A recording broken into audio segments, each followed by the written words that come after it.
Officials reported a magnitude 6.5 earthquake struck off the coast of British Columbia on Sunday afternoon. A magnitude 6.5 earthquake struck off the southern tip of Haida Gwaii in British Columbia at about 3:30 a.m. local time on Sunday afternoon. The United States Geological Survey, USGS, reported the magnitude 6.5 quake was centered about 265 kilometers, 165 miles, south of Prince Rupert, British Columbia, and struck at a depth of 33 kilometers, 20 miles, below the surface.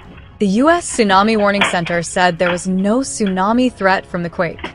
Because the quake's epicenter was offshore and its depth was shallow, there were few reports of shaking felt on land.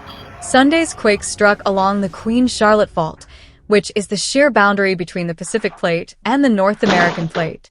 The region is particularly prone to seismic activity because of the fault line. The largest earthquake to hit at nearly the same time as Sunday's quake was a magnitude 7.8 earthquake that struck on October 27, 2012.